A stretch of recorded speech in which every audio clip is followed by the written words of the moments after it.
Hello everyone, I'm Brian. Today I'm reacting to Human Personality Pravrajika Divyanananda Prana. Oh my gosh, that is letters that are combined, not very familiar with my mouth. Pravrajika, that doesn't sound right. Pravrajika Divyananda Prana. Anyways, human personalities. Interesting. Anyways, obviously we have personalities, but I've never heard any of the other Swami gurus talk about it, so let's go ahead and give it a shot.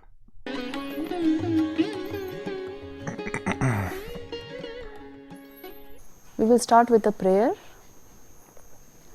Om Asato Ma Sadgamaya Tamaso Ma Jyotirgamaya Mrityorma Amritam Gamaya Om Shanti Shanti Shanti.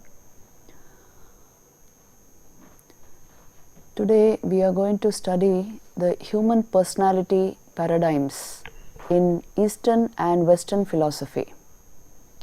Human personality paradigm, which means what is the human personality about? Human personality is defined as a dynamic set of characteristics, a dynamic and organized set of characteristics unique to individuals, upon which depend your motivations, your thoughts, your actions, your behavior. Everything depends on these set of characteristics which are unique to the individual.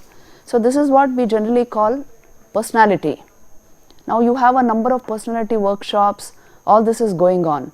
But to understand personality, the very word in depth, you must think about the whole thing, not just how as you appear to be. Earlier in Greece, actors used to talk through a mask. Suppose they had to portray the personality of a king, they would have the mask of a king and they would speak through that mask. So that came to be called persona. Us mask ko persona bolte the. From that is derived personality.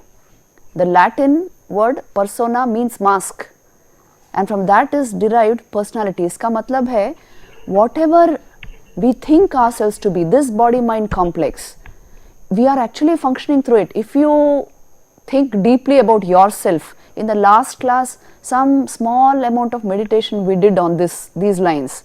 If you think and see, even thought is objective to your experience. You are functioning through this mechanism. So your personality should cover the whole thing, isn't it?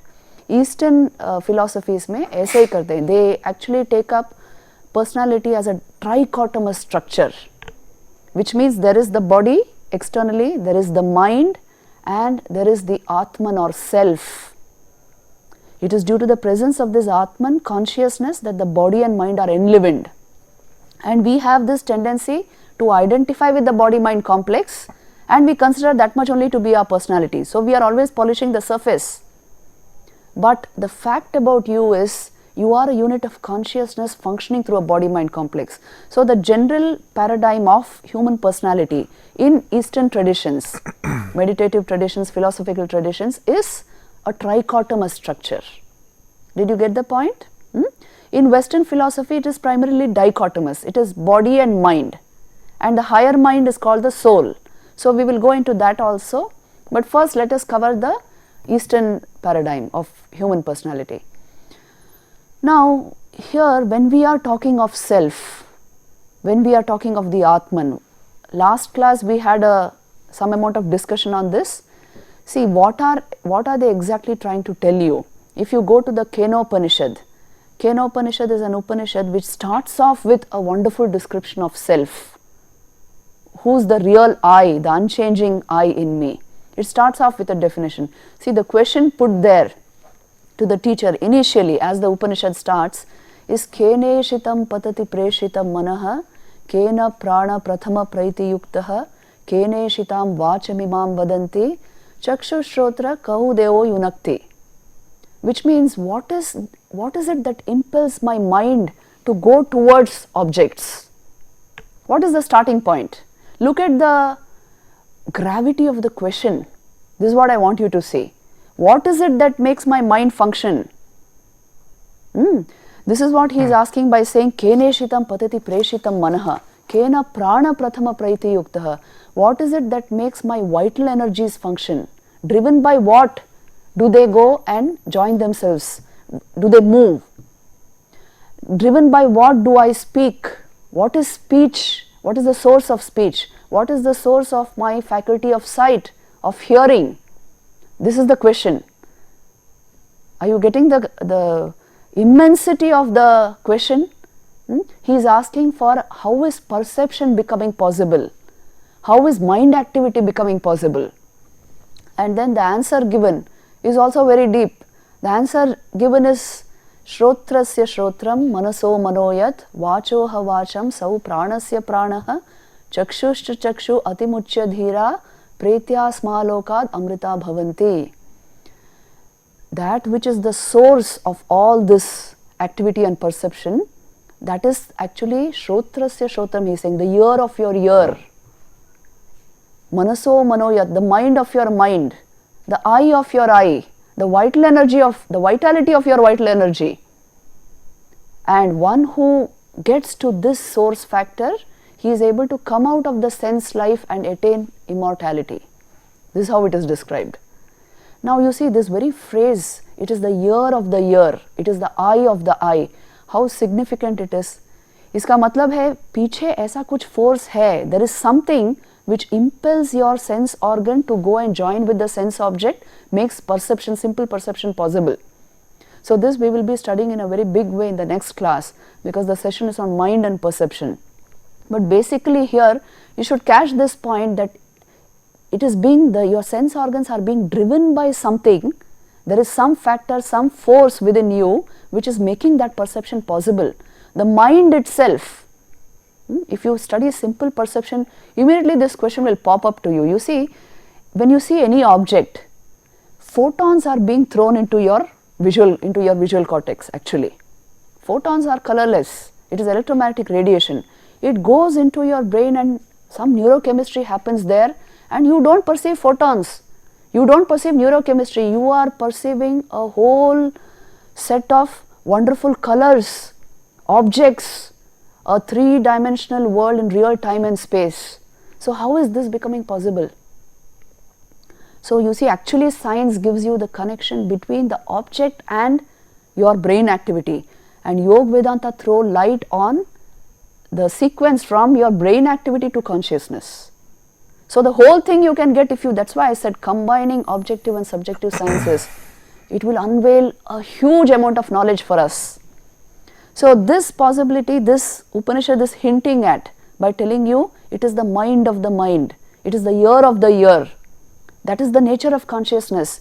You know, later on in these very verses, in these mantras, they will be telling us Manasana manute yenahur manomatam tadeva brahmatvam vidhi nedam yadidam upasate, which means you cannot know it with the mind, but it is through that consciousness that the mind knows.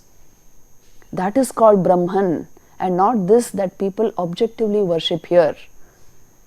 Yas chakshusha pashyati yena chakshumshi pashyati tadeva brahmatvam vidhi nedam yadidam upasate. Your eyes cannot see it. Can you see consciousness with your eyes? But it is due to the presence of consciousness that the eyes are functioning, that you are seeing. And this is that Brahman and not this which people objectively worship. It goes on like this. Na shrotrena shrunoti yena shrotramidam shrutam tadeva brahmatvam vidhi nedam yadidam upasate. You cannot hear it with your ears, but due to its presence the ears are hearing. That is this Brahman consciousness which you yourself are. It is your real nature. Don't think Brahman is another concept, another object, supreme reality like that. The I in you signifies a unit of consciousness which is called Brahman. Your own real nature. आपका अस्तित्व जो है, आपका जो परिचय है, स्वरूप है, उसी के बारे में रिसर्च है.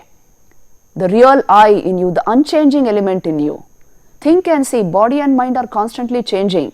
As I told you, if I showed you a picture of your own infanthood, you will not recognize the picture. You may or may not recognize the picture. That much the body has changed. But you have a tendency to feel you are that same person. That same baby became a toddler, teenager, now you are a young man or a young woman. So what is this continuity that we feel? The I has remained the same. Although body has changed, mind has changed immensely. So there is an unchanging element in you of the nature of awareness, consciousness, which they are researching into. This is what they are telling you about your real self. This is supposed to be the core of your personality structure, because it's the only unchanging element about you, which is called the self. And that is why the Upanishads, again and again, this is the recurring theme of the Upanishads. I do wonder though, what if I mean, this is just a throwing it out there and let me know what you guys think. What if ourselves is changing, but because it's ourselves, we're unknowing of the change? I don't know how else to describe that. Like,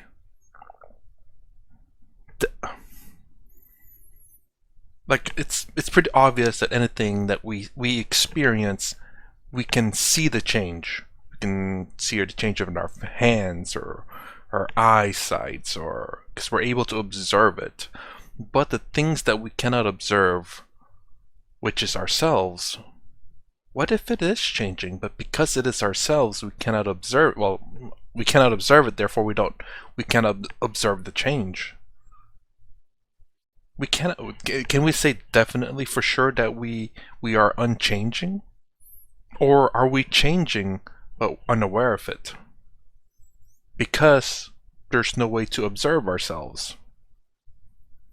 I don't know, just throwing it out there. I'm curious. If you happen to know, or if you've asked that question, let me know. I'm just kind of curious. Does anyone else think like me? I think way too much. Or does anyone else like, yeah, I don't know. Some interesting questions that it I know so far that in terms of Brahman, your true self, your Atman, is unchanging, forever unchanging. But, But I do wonder, what if it is in fact changing? It's just that we are unaware of the change. And I don't know how to put that in terms of the materialistic world, just because everything in the materialistic world does change. I mean, you could even, I guess the only thing I can think of is like an ice cube. The ice cube itself is the awareness, and it's left out in the sun. The ice cube would be unaware that it is melting away, because it's only ever aware of however aware it is capable of. If it's a 1 inch by 1 inch or a 1 millimeter by 1 millimeter ice cube, and then it's only ever aware of how large of the area that it takes up, but it will never ever be aware of anything more or less than that. So its knowledge of its awareness is always the same, which is whatever its size happens to be. But it will never ever know its previous size, because all it ever knows is its current size. We externally can see that as in, oh, it used to be this big, now it's this big. Obviously it has changed. But in terms of awareness, if your awareness is shrinking, but you're never aware of your shrinking awareness, then you would never know it. I know someone's going to say, well, no, you're saying right now that your awareness is shrinking. It's like, but no, we would never know it though, because all our awareness is always turned to a 100, regardless of how much awareness that we have. I don't know how to put that in words, because it is something that's, again, it's not a tangible thing, so it's very difficult to put an example out there. However, I am just curious as to what if that happens to be the case. I'm not saying it is, but just think about it like that for a moment. And the only reason why I say that is because as we grow older, our awareness becomes more. We can we can experience it more. Obviously, when we're a child, we're very much, perhaps we're fully aware, like Sadhguru says, but we just, we're not we're fully aware, but we don't remember, because remembering anything is part of our brain, our survival instincts. and then when we get older, our awareness is we're fully functional in the sense in terms of awareness and memory for the most part. But how about what happens when we get older? And the only thing that can kind of confirm that for me is the fact that there's old people out there that says, I feel like I'm 20, but yet this body moves so slow. And that's a very interesting comparison. It's the fact that, kind of like, I guess you can think of now, like, think of how you feel now compared to 5 or 10 years ago. How much of that has changed. Your mind your consciousness perhaps may feel like you're still in your 20s or your prime. Obviously, your consciousness is unaffected by it, but in terms of the Maya, your consciousness is very much fooled by it because we believe into this state. We've grown into this state, so we believe this to be real. So that's why I'm making that assumption that your consciousness feels like you're 21. Even though your brain and everything else gets older, response time gets older, but yet your consciousness is pretty snappy. And that's again, I don't know, but yeah, our consciousness it's very interesting that our consciousness always feels like it's young, very fast, energetic, whereas our body and mind may slow down. And this is something that I guess to perhaps prove that the consciousness is very constant. But I don't know. Like I said, what if our consciousness is only ever aware of whatever consciousness... I guess this goes to the fact that our consciousness is limited to what's in our brain, and it's not Brahman, the true Brahman or Atman, that our consciousness is fading in our brain and we don't even know it. It's changing, but we don't know it because we cannot be aware of something that of what we are. If we are that, we cannot be aware of it because that's what we are. Kind of like I say, an ice cube. The ice cube is it can never be aware of itself, but its size is its consciousness. If it shrinks, it cannot be aware of that because it's itself. I don't know how to describe it. Let me know if you understand what I'm saying. It's probably confusing as crap. The real you, the unchanging you. And they will tell you that research into this is possible.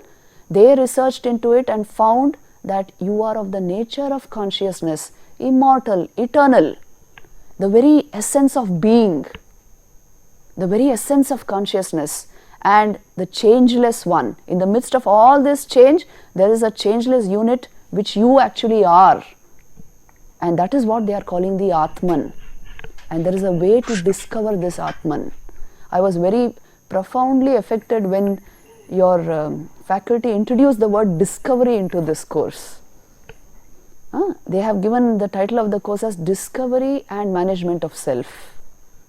They actually wanted to know about self-discovery. So it is possible to go into these great depths of your own personality. Otherwise, you will have a very superficial definition of yourself. अगर हम इस यहाँ तक ना जाए, what will be our understanding of ourselves? Well, I am my thoughts, I am this body, I am these senses. This much will be our understanding of ourselves. But there is something more to you, an unchanging datum behind all this, which is the most profoundest aspect of your personality, because it doesn't change. It is what is lighting up everything else, and that is why the mind is functioning, the senses are functioning. So this picture of yourself, this knowledge of yourself is vital to your understanding the human personality. It is the source of your knowledge, it is the source of your power, it is the source of everything about you, in fact. Because of the presence of consciousness, you are having conscious experiences in the mind. And that is how you are perceiving this world, through your mind. So you see, that is the source factor. To illustrate this, Upanishads use so many techniques. There are meditation techniques, there are upasanas, there are vidyas, and there are stories also given out to help you understand this. Let me tell you one beautiful story here so that you catch the point firmly. This story also occurs in the Kena Upanishad. It's a very profound Upanishad. This story goes like this. It seems once there was a quarrel between the Devas and Asuras in heaven. This is a story just to illustrate, tell you about something very profound about yourselves. So observe the story. There was a quarrel there are periodic quarrels between Devas and Asuras. So during one such war, the Devas managed to drive the Asuras out of heaven. And once the Asuras left and they were killed and hammered and thrown out, the Devas became very happy and jubilant because they had won the war, and they started celebrating, and the celebrations went on for a long time. So you know who these Devas are? The gods with the small g. They are like divine offices in heaven. This is how it is conceived. It is like Indra, who is the god of the heaven, Varuna, who is the god of the waters. They are all offices, divine offices in control of each element. एक एक पंचभूत भूत के देवता हैं ये. Agni is in charge of fire, Vayu is in charge of wind. So these gods, they are called lesser gods in Hinduism. So these gods started feeling very arrogant about their victory, and they went on celebrating. They were over enthusiastic, over jubilant. So then God, which Brahman, the supreme consciousness, he thought that they must be taught a lesson. They must be made to think, who is it who is responsible for their victory? What is the source of their victory? So he appeared before them in the form of a yaksha. Yaksha means a celestial being. A very bright, luminous being appeared there, and Indra looked at that being and said, who is this? Who has come into the heavens again? And then he sent Agni first to find out who this yaksha was. Agni went to the yaksha, and then the yaksha placed a bit of straw in front of him and said, oh, I didn't know who you are. The Agni said, you don't know me, I can burn down the whole world. I am the greatest Agni. And the yaksha said, oh, can you please burn this bit of straw for me? And then it seems Agni tried his best, huffed and puffed and tried to burn down that straw, but that straw would not burn. And then Agni was felt very strange. What is this? Something very strange is going on here. And he went back to Indra and said, you see, this is no ordinary being, something very mysterious going on. So you send somebody else and we'll try to find out what is this. So he sent Vayu. Again, the bit of straw was placed in front of Vayu, and Vayu said, you want me to blow out this bit of straw? I can do such great things. You don't know who I am the mightiest god. And the yaksha said, yes, please blow out this bit of straw now. But he couldn't do it. He also huffed and puffed and tried to blow out. He who creates storms and thunderstorms and hurricanes on earth, he could not blow out that bit of straw. So he also came back to Indra and said, this is a very mysterious being. He is not of the ordinary group. So try to find out who he is. Kind of funny though, they shouldn't say that. It's like, I don't know who the being is, but that straw can't be burnt, can't be blown. Something's going on with that straw there. The being could be just a normal being, but that straw though is fantastic. Then Indra came there. As soon as Indra came, that celestial being vanished. And then Brahma Vidya, the knowledge of Brahman, came in an embodied form, in the form of a Devi there, Uma Haimavati. And she tells Indra that, don't you know who was this celestial being? He was none other than Brahman, the supreme consciousness who came to show you that without his being there, without his permission, nothing can move. Agni cannot do anything, Vayu cannot do anything, none of you can do anything. So please acknowledge this. And she gave him this Vidya. That is why they say Indra became the greatest of the gods. What is this story trying to tell us? Basically, the Upanishad is trying to tell you, without the presence of consciousness, even mind does not function. Not to speak of your sense organs. You know, that can be proven to be, I wonder. I mean, the only thing I can think of that's related to in real life that you can say to someone that can be very true is that probably, I wouldn't say brain dead people, because there are people out there in comas and stuff that I'm not too familiar, but I know there's no brain activity. And I don't know if there's people out there with brain activity or with some brain activity, but you know, they're not there. They're unconscious still. I'm not too sure about that.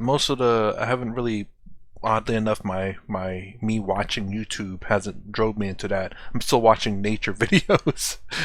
But anyways, but yeah, I don't know if if there's been any reports of people who are in a coma, but they have some brain activity.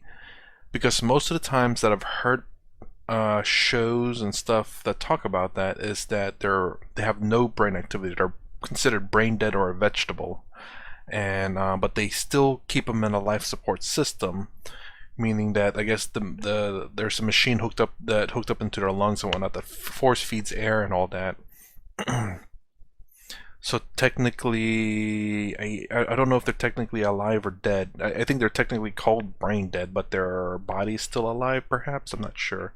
So I don't know if that's something that's very similar to this, where again, there's a body with a functioning brain, but no consciousness. So, if people say, "Oh, that's not possible," it's like, well, look at brain. I won't say brain dead people, but people are considered to be no activities in their brain, but the brain is, or there's activities in the brain, but there's no one there in a sense. They're, I won't say brain dead, but yeah, something along those lines. I haven't looked too much into that, whether there are cases like that where again the brain is somewhat active at the very least, but there's no one home. Nothing will function. The mind itself, last time I showed you a slide with this figure, mind is lit up by consciousness reflected into it. And that is how the body also gets enlivened, and that is how you are functioning in this world. So the source factor for all of this is consciousness, the self, the Atman, standing behind everything, due to which you are being able to function in this world. This is what they are trying to tell you. The ontological primacy of consciousness in your personality. This is what they are trying to tell you in the midst of all these stories, through all these verses. They are trying to point out to this. So this is a basic thing in Eastern philosophy. Please understand this, the ability of consciousness to function separate, to remain separate from mind function. Not that mind is consciousness. Mind is separate from consciousness. Mind is lit up by consciousness, that is why you have conscious experiences. This is characteristic of Eastern philosophical thought, especially Yoga Vedanta. So here you have a concept of self which is totally independent of mind. Mind also is considered to be subtle matter, but consciousness is not matter, and that is why it has this ability to exist completely apart from mind function. So this is what is called the Atman. Now this is the core of your personality. Given that example about the ice cube, brings it down to a little bit of the materialistic world from my perspective, because I've said my point of view at the moment is that yes, you have consciousness in your brain. Do we know where it's at? No. Like I said, I'm kind of halfway between Advaita Vedanta, meaning that do I believe that there is very hard to describe, because they say in Advaita Vedanta everything is conscious, everything is Brahman, or reflections in Brahman. Essentially, we're all appearances in Brahman as consciousness illusions, Maya. And in my perspective, it's a little bit of an in between those two, where even in my mind, there's this part. You say there's this part that's the consciousness in my brain, and everything must manifest in my consciousness for me to be aware of it. So therefore, it applies the same, that in order for me to see you, you must manifest in my consciousness. Therefore, you are my consciousness. I am aware of you in my consciousness. You are in my consciousness as my consciousness, manifesting in my consciousness. So that therefore everything I experience is my consciousness, because it must manifest in my consciousness. Like she was saying a little bit earlier, that's where I'm at. Whereas this world is still real, and this is the reason why I like Ramakrishna whenever he says that don't ignore this world, it's still real. And I'm glad he said it, because a lot of people really do believe in him and follow his teachings. And amazingly enough, luckily enough for me, is that I do appreciate that. I'm not completely knowledgeable in everything he teaches, but I will definitely point that out to people, saying that Ramakrishna has said that this world is real, and if you follow him, therefore you must acknowledge that this world is real. If I remember correctly, I definitely got to watch more of Ramakrishna's teachings. which is probably through, Swami Sarvapriyananda, Swami Taramananda. I don't know who else. Anyways, those two at the very least. I think they actually follow Swami Vivekananda. Actually, Taramananda follows a different teacher. Anyways, let's just continue on. According to all these traditions. And that getting reflected into the mind makes the mind function as a conscious entity. Isn't it? Last time in those meditations you could see clearly your mind activity is objective to your being. Which means what? You are able to control your thoughts if you want to. You are able to control your emotions if you want to. You are essentially apart from them.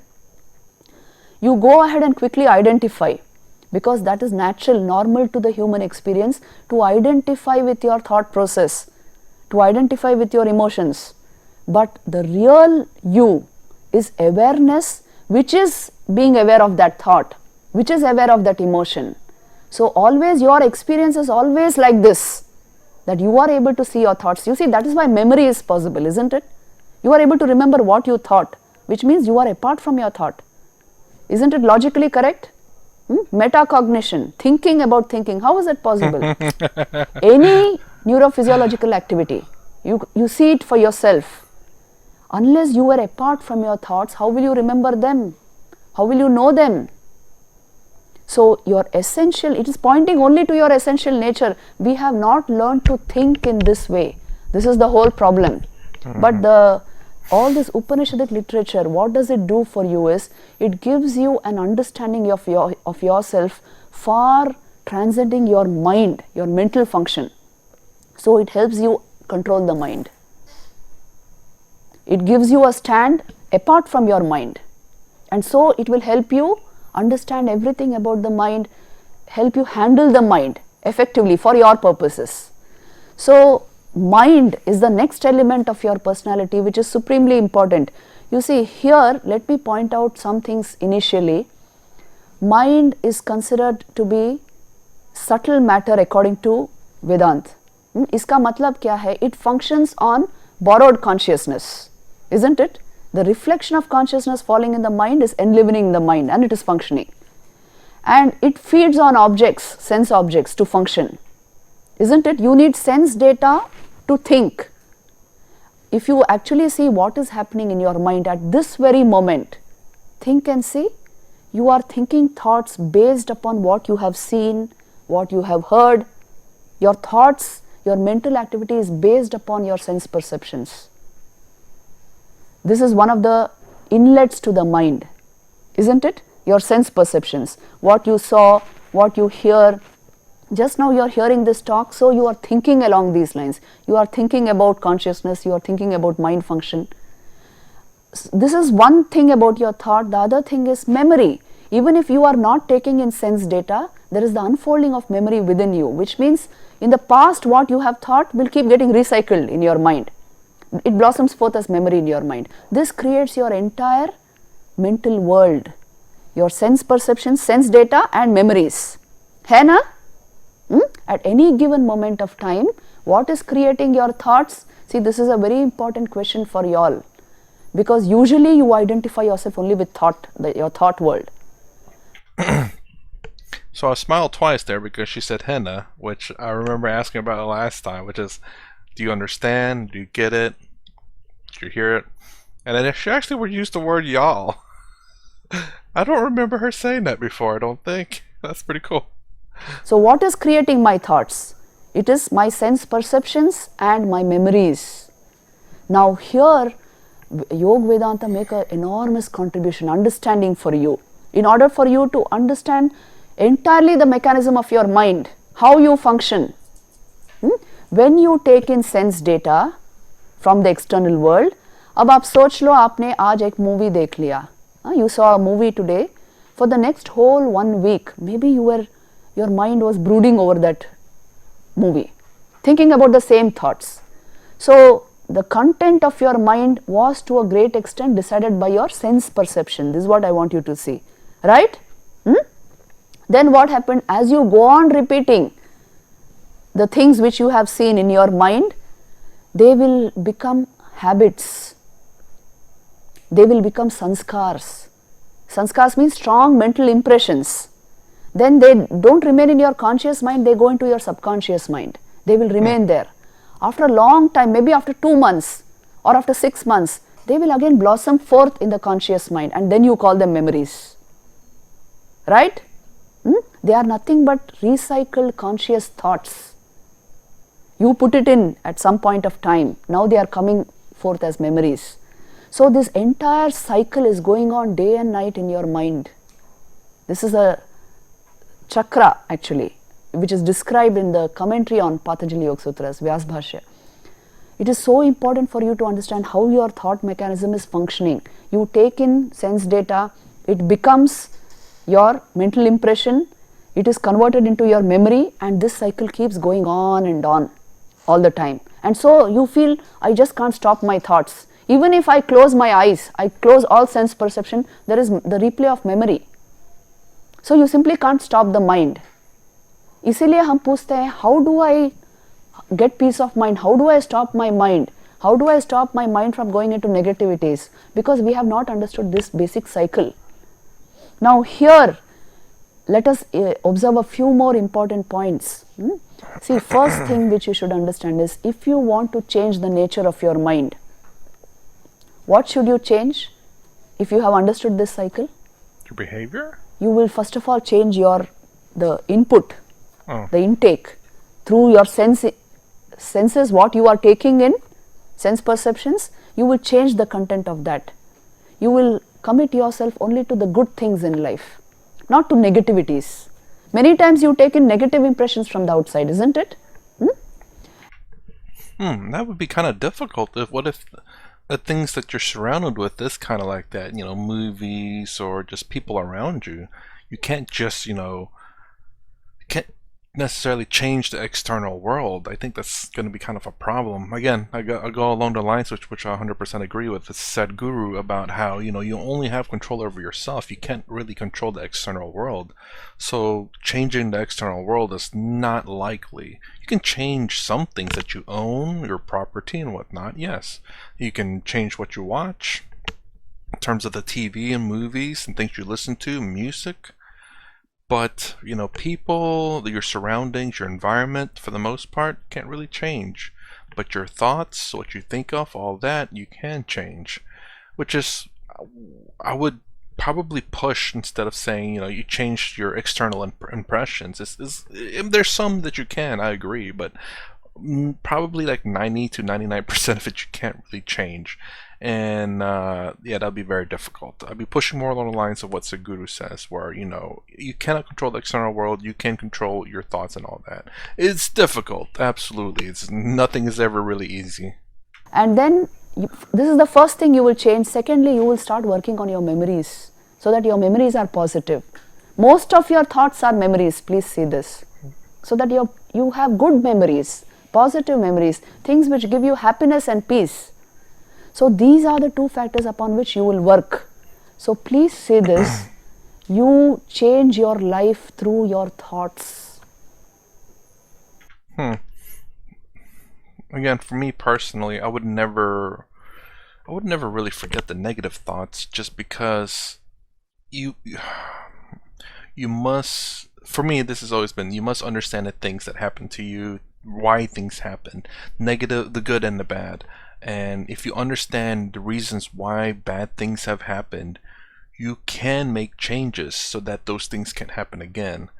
So I'm not exactly sure what she's meaning here. I would be curious to ask her. It's like, obviously, you can't ignore the negatives. You don't want to throw that away. You don't want to hide that. And it's like, oh, I don't want to remember that anymore. You have to acknowledge it, because you're stressing about remembering. Oh, I can't remember the bad stuff. Can't remember the bad stuff. That's going to be, I won't say dangerous, but it's going to be very distracting in your mind. You must be able to accept everything in your mind and be completely fine with it. That's the way I've worked for the most part. I'm not perfected at it at all, but it's how my mind can do what it does, and I can ignore it.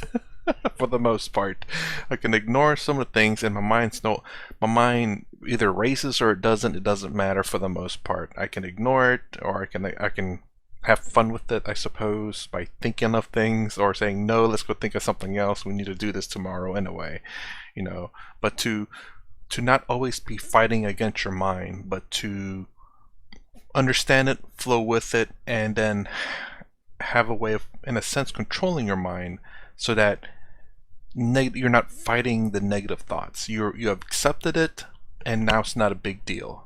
Your mind can bring it up if it wants. You're like, yeah, I understand, and it just goes away. But if you're sitting there constantly like, oh no, keep it back, keep it back, keep it back, you're sitting there thinking about it already by trying to keep it away. So fighting against is a bad idea, I think, in my opinion. Through your mind. You change the very nature of your brain through your mind.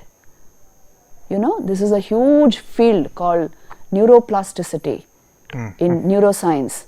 It means what? The brain is very plastic, very malleable. There you go. At any given point of time, if you think the right thoughts, convert them into the right mental impressions and habits. It's that plastic. They etch upon your brain, and that etching is called an engram. Your thoughts, the neurophysiological correlate of your thoughts in the mind is an engram in the brain. When these thoughts become deep in your mind, you are calling them sanskars, mental impressions. These are neurophysiologically called engrams. Actually, the etching of your brain occurs based on these thoughts, based on these sanskars. इसलिए इतना important होता है regulating thinking properly, our thought mechanism. Isn't this true? See your own life and you will understand. If you have positive thoughts, if you have regulated, ordered thinking, clarity in the mind, you can achieve anything just like that. And if this is lacking, then you will be struggling with unnecessary thinking, all sorts of emotions, negativities. Somebody's comment puts you into depression. You'll be struggling with all this. But if I have a very regulated thought world, very clear thoughts, and a lot of awareness in the mind, then achievement is just a matter of time. Success is just a matter of time.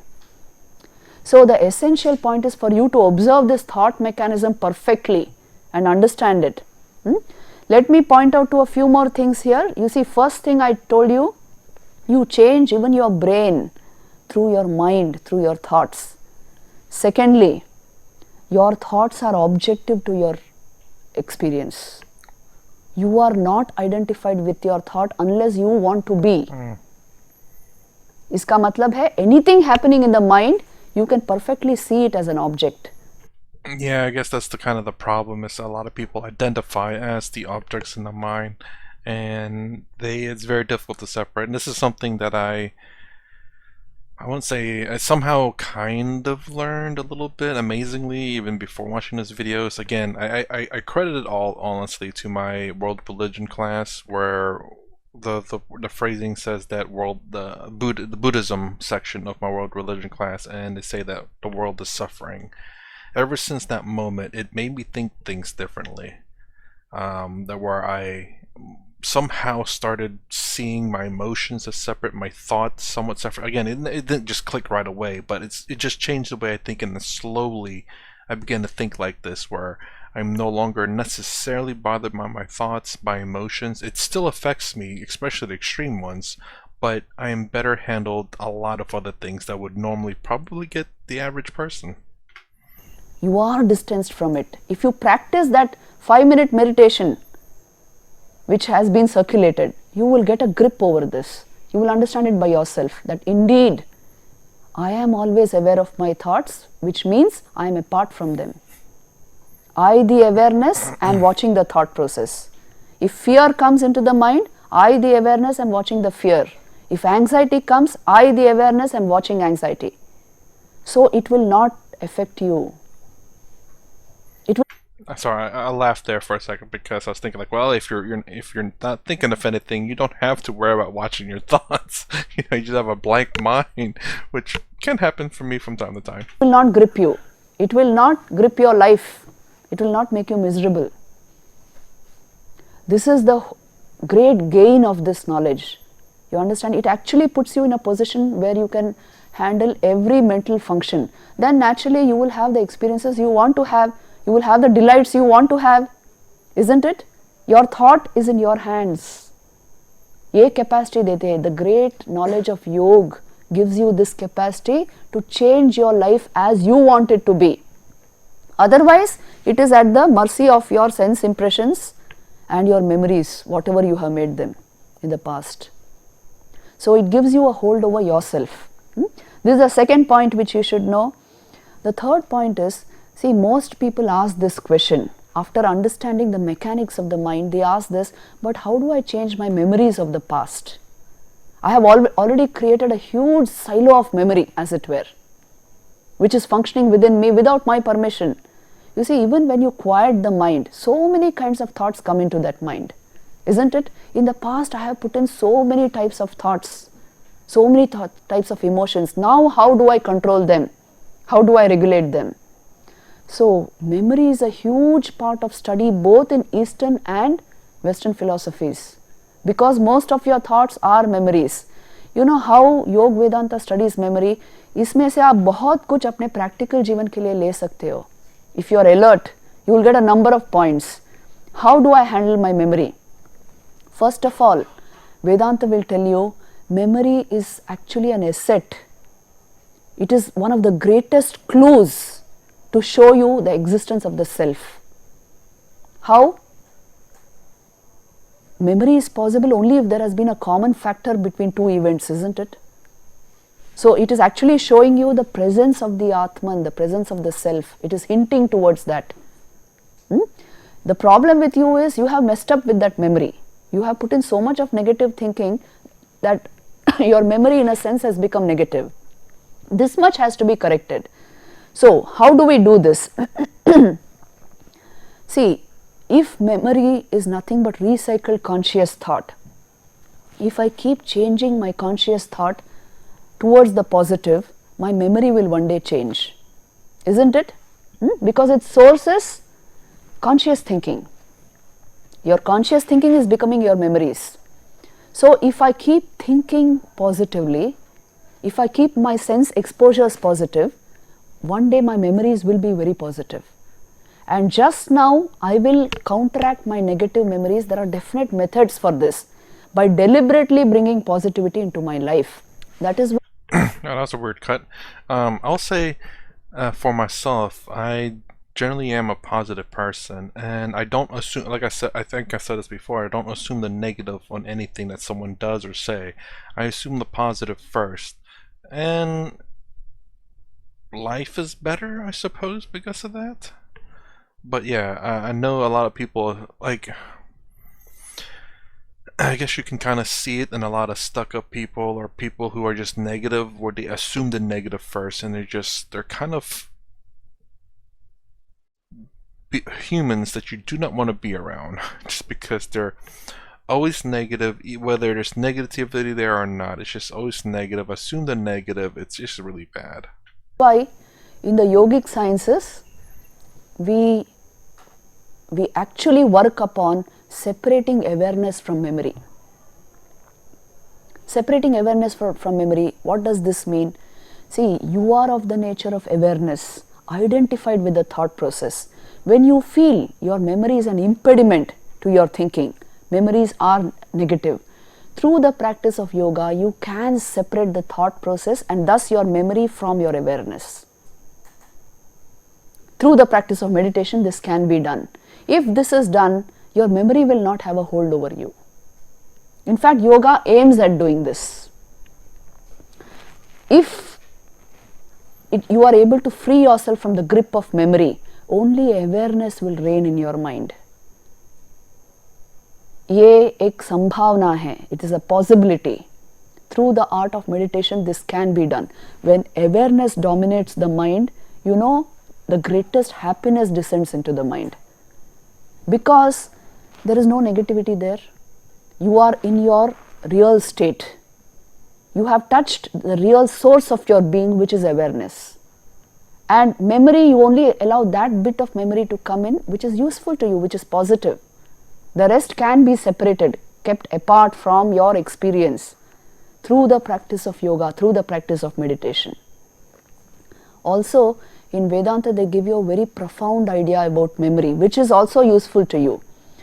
See, the very concept of, आपने शायद सुना नहीं है अभी तक, अध्यास एक concept है in Vedanta, which is the actual meaning of it is superimposition. It is a huge theory in Vedanta which tells you why are we seeing this world of manifestation the way we are seeing it.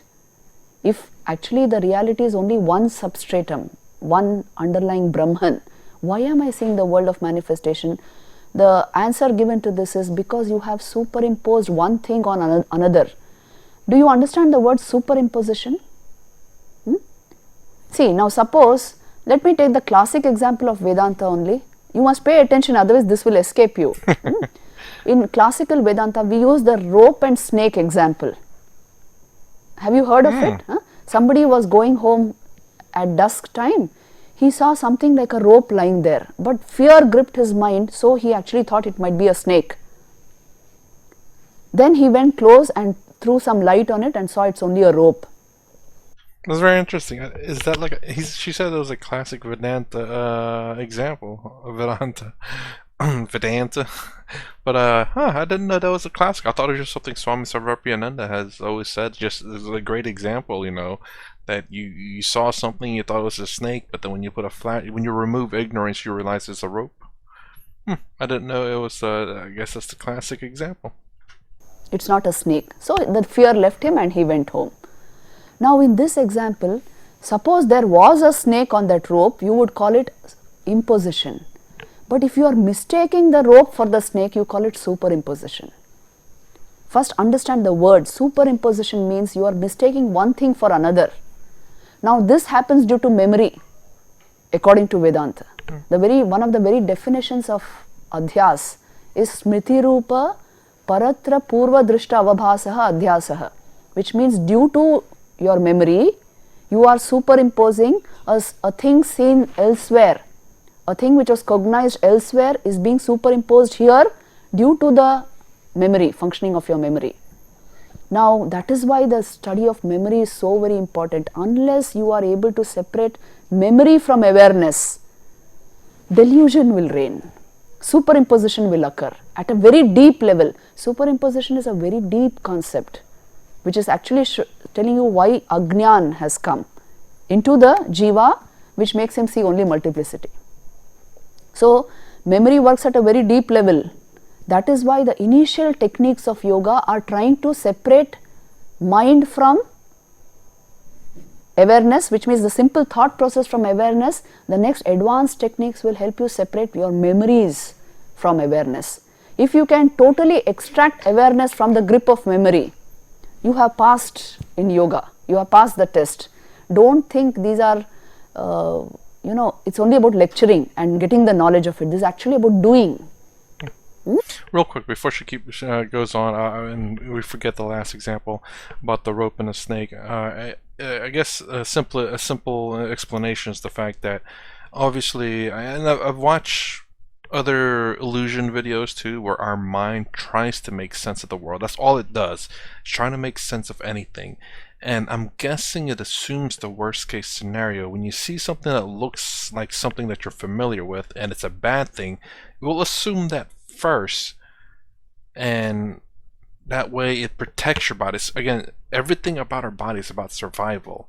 So if it sees something that's bad, we see something bad, we try to get away from it because we don't want to get hurt, harmed. It's a bad thing. But then when we look again, it's like, oh, it's not something harmful. Well, it's better to assume the worst case scenario than the best case, and then all of a sudden that bad thing happens to you, So it's obviously all a survival instinct. Our body is always trying to survive, and that's kind of funny too. Is the fact that I think one of the greatest fears of humanity is the unknown, because we don't know if we're gonna die or not. So again, the reason why we fear the unknown, darkness, things around the corner, is because we don't know if there's something there that can harm us. If we know there's nothing there that can harm us, then there's no fear. And the unknown is ignorance. Trying to get rid of ignorance. by, knowledge, wisdom, or whatever else. So that's kind of interesting that those two kind of play in Vedanta, and that's something that's been, I'm sure, has been told in the Western world quite a bit, but never in that meaning, in terms of that the reason why we do this kind of things is survival instinct, but it's also related to the fact that of ignorance or lack of knowledge. Obviously, I think people see that surface level, but they don't have a deeper understanding as to why. As in, we do these things because of our survival instincts.